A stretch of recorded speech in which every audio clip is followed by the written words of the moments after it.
ராவண பார்வையாளர்கள், தமிழ் உறவுகள் மற்றும் ராவண நல விரும்பிகளுக்கு வணக்கம். செய்தி அரசு தரப்புலேருந்து ஒன்று வெளிவந்திருந்தது. உதகையில் அரசு மருத்துவமனை, அதில் தனியாக ஒரு கட்டடம், அது முழுக்க முழுக்க மலைவாழ் மக்களுக்காக பிரத்யேகமாக 50 படுக்கைகளை கொண்டது அப்படின்னு சொல்லிட்டு வந்திருந்தது.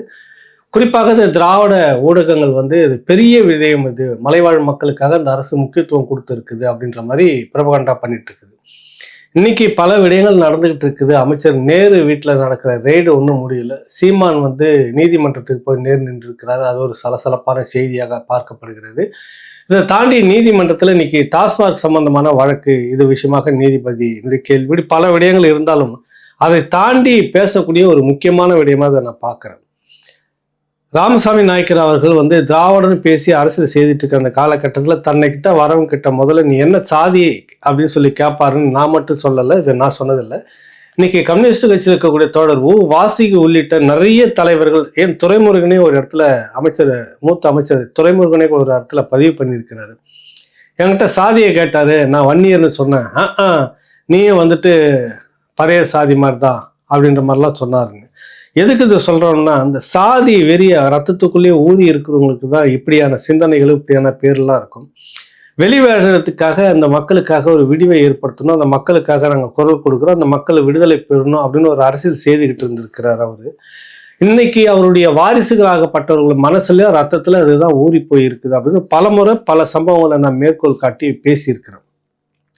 குறிப்பாக இந்த ஒடுக்கப்பட்ட பட்டியலான மலைவாழ் இந்த மக்களுக்கு இந்த அரசு ஏதோ எனாமல் செய்கிற மாதிரி பெருமைக்கு பேசிக்கிட்டு இப்படி நிறைய விடயங்கள் செய்திருக்கிறாங்க. நாங்கள் தான் செய்தோம், நாங்கள் தான் அப்படி தூக்கி கொடுத்தோம், நாங்கள் தான் அப்படிலாம் பண்ணோம் அப்படின்றது நிறைய விஷயங்கள் நிறைய பேசி மாட்டியிருக்காங்க.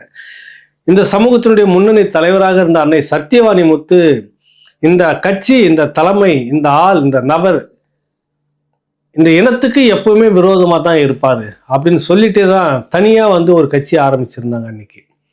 அன்னைக்கு தொடங்கி இன்ன வரைக்கும் இவங்ககிட்ட இந்த திராவிடன் பேசுறத பார்த்தீங்கன்னா உள்ளுக்குள்ள பேசுறப்ப நமக்குள்ள சாதியெல்லாம் என்ன, சாதாரணமாக மிக எளிய முறையில் ஒரு பார்ப்பன சமூகத்துக்கும் இன்னொரு ஒடுக்கப்பட்ட சமூகத்துக்குமாக திருமணம் நடந்திருக்கு. இன்னொரு மத்திய இருக்கக்கூடிய சாதி இந்துக்களுக்கும் இன்னொரு கீழே இருக்கிற குடும்பத்துக்கும் சாதாரணமாக திருமணம் நடந்து நிறைய வாழ்ந்துகிட்டு இருக்கிறாங்க. இவங்க ஏதோ புரட்சி பண்ணுற மாதிரி இதனால தான் அதெல்லாம் நடந்ததுன்ற மாதிரி காலம் அதுக்கேற்ப மாறிக்கிட்டே இருக்குது. ஆனால் இப்படி பேசக்கூடியவர்களாம் பாரு, தோழர் அவர் என்ன சாதி அப்படின்னு சாதியை முதுகுக்கு பின்னாடி பேசுகிற கும்பல் தான் அந்த கருப்பு சட்டை போட்ட கும்பல்னு. நானும் இன்னைக்கு அந்த கும்பலோட ஒருத்தராக கருப்பு சட்டை போட்டுக்கிட்டு இருக்கிறேன் அப்படின்னு நினச்சிடாதீங்க. நான் இது ஏற்கனவே இன்னொரு உதாரணத்தோடு சொல்லியிருந்தேன் உங்களுக்கு. சுப வீரபாண்டியன் அவர்கள் ஒரு முறை பேசும்போது, திருமாவளவன் வெற்றி பெற்றால் பாராளுமன்றத்தில் தலித்துகளோட குரல் ஒலிக்கும் அப்படின்னு. திராவிடத்தில் இருக்கிற இத்தனை நாடாளுமன்ற உறுப்பினர் வெற்றி பெற்ற பாராளுமன்றத்தில் தலித்துகளோட குரல் ஒலிக்காதா? அது என்ன, திருமாவளவன் வெற்றி பெற்றால் மட்டும்தான் ஒலிக்கணுமா அப்படின்றப்ப உங்களுக்கு அந்த சாதிய சிந்தனை எந்த அளவுக்கு உங்களுக்குள்ள இருக்கும் அப்படின்றத நீங்க நினைச்சு பாருங்க அப்படின்னு நம்ம பேசியிருந்தோம். அந்த கட்சி தலைவர்கள் அடிக்கடி தன்னை மீறி ஒரு எமோஷனில் வெளியில வந்தப்ப, எங்க வீட்லயும் ஒடுக்கப்பட்டவங்க இந்த மாதிரிலாம் நாங்கள் டிரைவரா வச்சுருக்கிறோம், தாழ்த்தப்பட்டவர் எங்க வீட்டு உள்ள வரைக்கும் வருவாங்க தெரியுமான்னு இப்படி நிறைய பேர் பேசுற மனநோயாளிகளை நம்ம பார்த்துருக்கிறோம். அந்த மனநோயாளித்தனம் இன்னைக்கும் இருக்குது இந்த அரசு கிட்ட, இந்த திராவிட கும்பல் கிட்ட இன்ன வரைக்கும் இருக்குது. இந்த திராவிடம் இன்ன வரைக்கும் அதை விடாம செய்துக்கிட்டு இருக்கிறதுக்கு பேர் தான் உதகையில ஒரு மருத்துவமனை. இது எடப்பாடி அரசு இருந்தபோது திட்டமிட்டு கட்டப்பட்ட அந்த மருத்துவமனை. இடைச்சேர்கள் மாதிரி இவங்க கூட ஒரு தனியா ஒரு கட்டடம் கட்டி 50 படுக்கைகள் மலைவாழ் மக்களுக்காக பிரத்யேகமாக அப்படின்னு சொல்றப்ப இது ஒரு அன்டச்சபிள் மாதிரி தோணுதா இல்லையா? அப்போ உங்களுக்கு அங்கே உதகைக்குள்ளாக வரக்கூடிய அரசு நோயாளிகள், அரசு மருத்துவமனைக்கு வரக்கூடிய எல்லோருமே நமக்கு இந்த மருத்துவமனை அந்த இடத்துக்கு போகக்கூடாது, அது மலைவாழ் மக்களுக்கு ட்ரைப்ஸ்க்கு அங்கே நம்ம போனால் நம்மளை அப்படி நினச்சிக்குவாங்கன்னு ஒரு எண்ணம் உளவியல் ரீதியாக அங்கே வந்துடுது இல்லை. அதாவது நீங்கள் வேற எதுவும் சிந்திச்சிடக்கூடாது, இந்த ஊழல் முறைகேடுன்னு எதுவும் பேசிடக்கூடாது, இந்த குடும்பம் கொள்ளடிக்கிறத பற்றி நீங்கள் பேசக்கூடாது, நீதிமன்றங்களை அங்கங்கே துப்பிட்டு இருக்கிறத பற்றி நீங்கள் பேசிடக்கூடாது, இப்படியான விடயங்களை பற்றியே பேசிக்கிட்டு இருக்கணும்னு இந்த திராவிட யுக்தி இவங்களுக்கு. ஒரு குடும்பம் மட்டுமே கொள்ளடிச்சுக்கிட்டு இருக்கிறத பற்றி வெளிப்படையான அரசியல் எதுவுமே பேசக்கூடாது. இந்த மக்கள் உங்கள் வரிப்பணமும் என் வரிப்பணமும் ஒரு குடும்பத்துக்கு கொள்ளடிச்ச பணமாக போய் சேர்ந்துக்கிட்டு இருக்கு, இதை யாரும் பேசக்கூடாது. இப்படியான விஷயங்களை பேசணும்னு திட்டமிட்டே இப்படிலாம் வச்சுக்கிட்டே வர்றதுக்கு பேர் தான் திராவிட யுக்தின்னு சொல்றது. நம்ம இப்போ ஏற்கனவே நீதிபதி சந்துரு அவர் தலைமையில் ஒரு அறிக்கை போட்டிருந்தது. சாதிய மாணவர்கள் மத்தியில் பள்ளிக்கூடங்கள் தொடர்ச்சியாக இந்த சாதிய மோதல் வெட்டுக்குத்தலாம் நடந்தப்போ ஒரு கமிட்டி போட்டு விசாரிச்சுட்டு வந்தார். முதல்ல இந்த பள்ளிக்கூடங்கள்ல ஒரு தனிமைப்படுத்தி காட்டுறது, இந்த இந்த சமூகத்து மக்கள் இந்த கலர் கயிறு கையில கட்டுறது, இந்த சமூகத்து மக்கள் இந்த நேரத்துல கயிறை கட்டுறது அப்படின்லாம் பேசிக்கிட்டு இருப்பாங்க. இப்படிலாம் இருக்கிறதெல்லாம் முதல்ல மாற்றணும், தடை செய்யணும். அதே மாதிரி இந்த தனிப்பட்ட ஒரு பிரிவினருக்காக இந்த பள்ளிக்கூடம்னு தனியா இருக்கிறத வந்து முதல்ல அரசு மாற்றணும். ஆதி திராவிடர் நலத்துறைன்னு அப்படின்னு இருக்கிறதுல நேரம் அரசு பள்ளியாவே அணைச்சிருங்க நீங்க. அப்புறம் உங்களுக்கு அந்த சீர் மரபினர் பள்ளி அப்படின்லாம் இருந்துட்டு இருக்கு. பிரிட்டிஷ்கார கட்டத்தில் வந்து அந்த இன்னைக்கு இருக்கக்கூடிய அந்த முக்குலத்துறை சமூகத்தில் ஒரு பிரிவு வந்துட்டு ரொம்ப மோசமான ஒரு முரட்டுத்தனமா மோதல் போக்கு எதிர்த்து சண்டையிடுற அந்த குணத்தை பார்த்துட்டு குற்ற பரம்பரைன்னு அறிவிச்சுட்டு மாத்தினா வரலாறுலாம் நிறைய இருக்குது. அவர்கள் படிக்காதவர்களாக இருக்கிறார்கள், அவர்களுக்குன்னு ஒரு பள்ளி அப்படின்னு கொண்டு சீர் மரபினர் அப்படின்ற மாதிரிலாம் கொண்டு இப்படி எதுவுமே இருக்கக்கூடாது, எல்லாமே அரசு பள்ளி அப்படின்னு பொதுவில் கொண்டு வந்ததும் ஒரு அறிக்கை இப்பதான் கொடுத்திருக்கிறார். இதே முதலமைச்சர் ஸ்டாலின் அவர்கிட்ட கொடுத்திருக்கிறாரு. கொடுத்தவர் உங்களுக்கு சாதகமாக திராவிடத்தை தூக்கி பேசக்கூடிய தோழர் சந்துரு அவர்கள் தான் பேசியிருக்கிறார். முற்போக்கு சிந்தனை கொண்டவர், சரியான ஆய்வு, அதில் மாற்று கருத்தே இல்லை. ஆனா ஒரு பக்கம் இந்த மாதிரி பார்ஷியாலிட்டி இருக்கக்கூடாது, பிரிவினைகள் இருக்கக்கூடாது, பள்ளிக்கூடத்துலையும் சரி மாணவர்கள் மத்தியிலையும் சரின்னு நிறைய விதிமுறைகளை உள்ள சேர்த்து கொடுத்துருக்கிறாரு. அதை நீங்க முதல்ல படிச்சீங்களா, இல்லை உங்க அதிகாரிகள் தரப்பு படிச்சதா, ஏதாவது உள்வாங்கினீங்களா? எதுவுமே தெரியல. திடீர்னு பார்த்தா உதகையில பழங்குடியின மக்களுக்காக தனி மருத்துவமனை, சரி அந்த தனி மருத்துவமனையை வச்சுட்டீங்க. இப்போ அரசு மருத்துவமனையில இருக்குது. அவங்களுக்குள்ள என்ன ஆகுனாக்கா, அந்த பழங்குடியின மருத்துவமனையில் நீங்கள் அங்கே போங்கன்னு ஒரு டாக்டர் நீங்கள் அங்கே மாற்றினீங்கன்னா தன்னை ஏதோ ஒரு ப்ரமோஷன் பண்ண மாதிரி மனநிலை அங்கே வந்துடும். நான் இங்கே தான் டியூட்டி பார்ப்பேன், இங்கே அதுக்காக தான் வந்து நீங்கள் போய் அந்த மருத்துவமனை பழங்குடி மக்கள் இருக்கிற இடத்துல இருக்கு சொல்கிறீங்களே அப்படின்னு. இதில் முதன்முறையாகன்ற பெருமை வேற உங்களுக்கு. கொஞ்சம் சொல்லிக்கிறதுல கொஞ்சம் கூட வெக்கப்படுறது இல்லை, ரோஷம் இல்லை உங்களுக்கு. எதுக்கு எடுத்தாலும் முதன்மையானது, இந்தியாவிலேயே முதன்முறையாகன்ற மாதிரி உருட்டுவீங்கல்ல உங்கள் சேனலில், அந்த மாதிரி இது வந்து முதன்முறையானது. பெருந்தலைவர் காமராஜர் காலகட்டத்தில் பல மலை கிராமங்களில் மருத்துவமனை, பொது மருத்துவமனை, அந்த மலையில் இருக்கக்கூடிய எல்லா மக்களும் பயன்படுத்துகிற மாதிரி தான் கட்டி முடிச்சு அந்த காலத்திலேருந்தே தொடங்கியாச்சு. கிட்டத்தட்ட நீங்கள் 67 ஆட்சியை பிடிக்கிறீங்க. 1967க்கு முன்னாடி இருந்த அந்த காலகட்டத்தில், காங்கிரஸ் ஆட்சி காலகட்டத்தில் பெருந்தலைவர் காமராஜர் இருந்தபோது, ராஜாஜி இருந்தபோது, இன்னும் மற்றவர்கள்லாம் இருந்தபோது எவ்வளோ மாற்றங்கள். மலை கிராமங்களில் வந்து பள்ளிக்கூடமும் இருந்தது, மருத்துவமனையும் இருந்திருக்குது. யாரும் முதன்முறையாக மலைவாழ் மக்களுக்காக தனியாக ஒரு மருத்துவமனை அப்படி யாரும் பாட்டு பாடலை. நீங்கள் மட்டும்தான் அந்த மாதிரி பாடிட்டு இருக்கீங்க. இன்னும் சொல்ல போனால் நீதி கட்சியினுடைய வாரிசு நாங்கள், நூற்றாண்டு கண்ட நீதி கட்சியினுடைய அடுத்த வருஷம் தான் திராவிடம், அடுத்த இன்னொரு பிரிவு தான் திமுக அப்படின்னு இன்னைக்கு சொல்லிட்டு இருக்கீங்கல்ல. அந்த நீதி கட்சியினுடைய ஆட்சி காலகட்டத்தில் நீங்கள் வந்து சாதி ஒழிப்பு, சமூக போராளி, சமத்துவம், சமூக நீதி எல்லாம் பேசிட்டு இருக்கிறீங்கல்ல. ஒரு பட்டியல் இனம் அட்டவணை பட்டியலில் இருக்கக்கூடிய ஒரு சமூகத்தையாவது ஒரு உயர்ந்த பதவியில் நீங்கள் வச்சிருந்தீங்களா? அந்த காலகட்டத்தில் முதலமைச்சர் பதவி இல்லை மந்திரி பதவி எப்பயாவது வச்சிருக்கீங்களா? 1920 பிரிட்டிஷ் கவர்மெண்ட் கொண்டு வருது, 20லேருந்து 37 காங்கிரஸ் வந்து உள்ள நுழையுது தேர்தலில்.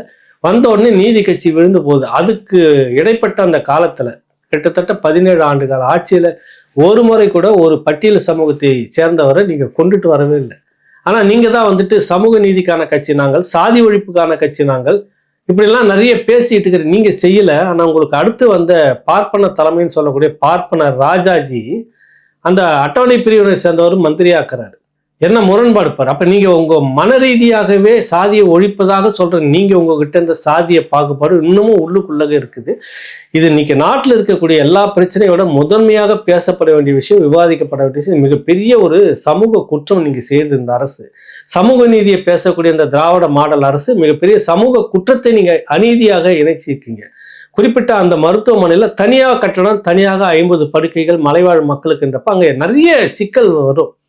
இங்கே இருக்கிற ஒரு நர்ஸ் நீங்கள் நாளைக்கு டியூட்டி மாற்றி அங்கே போடுறப்ப அது ஒரு ஈகோ பிரச்சனையே பார்ப்பாங்க. தன்னை வந்து ப்ரமோஷன், நாங்கள் அங்கே வந்து வேலை செய்யறதுக்காக வரல, எப்படி இந்த மாதிரிலாம் எங்களை செய்ய முடியும், இப்படிலாம் பண்ணுவாங்க. இப்போ அவசரத்துக்கு அங்கே போகும்போது பார்த்தீங்கன்னா இந்த மருத்துவமனைக்கு போகிறதா அந்த மருத்துவமனை, அது வந்து இது மலைவாழ் மக்களுக்காக, ட்ரைப்ஸ் மக்களுக்கான மருத்துவமனை மட்டும்தான் அப்படின்ற ஒரு எண்ணம் உள்ள நுழையும் போதே வந்துடும் உங்களுக்கு. இவர்கள் எல்லாம் இங்கே, அந்த ட்ரைப்ஸுக்கு மட்டும் அங்கே அப்படின்னா என்ன உங்ககிட்ட சமூக நீதி பார்வை இருக்குது? நீங்களாம் யார் அப்படின்னு ஒரு பெரிய கேள்வி இருக்குது. உண்மையிலே திருந்துறீங்களா, இல்லை திருந்திட்ட மாதிரி நடிக்கிறீங்களா, இல்லை நீங்கள் உண்மையிலேயே பெரியாருடைய கொள்கைகளை, பெரியாருடைய சித்தாந்தத்தை ஏற்றுக்கிட்டு வந்துட்டு இருக்கிறீங்களா? ஒரு மருத்துவமனையில் இந்த பார்ஷியாலிட்டி, இந்த பாகுபாடு நீங்கள் காட்டுறீங்கன்னா நீங்களாம் யாரும் உங்கள் ரத்தத்தில் என்ன ஊறி இருக்கும்? நீங்கள் எப்படி பெரியாரை பேச முடியும்? சாதி ஒழிப்பை பேசிக்கிட்டு இருக்கிறீங்க இன்ன வரைக்கும் தெரியல. இதுதான் எல்லாருக்கும் குழப்பமா இருக்குது. என்னன்னா ஒரு இனச்சிக்கல் இருக்கிறதுங்க. நீங்க பிற மொழியாளர்கள் இருக்கக்கூடிய தெலுங்கு மொழி, கன்னட மொழி, மலையாள மொழின்னு இருக்கக்கூடிய எல்லோரும் திராவிடர்கள் நீங்க ஒரு பேரை முத்திரை குத்திக்கிட்டு உண்மையில அந்த மக்கள் ஏமாற்றப்படுகிறார்கள். ஒரு குடும்ப அரசியல் திராவிடர் ஒரு கும்பல் மட்டும்தான் சொத்து சேர்த்துட்டு மேல முன்னேறிக்கிட்டே இருக்குது.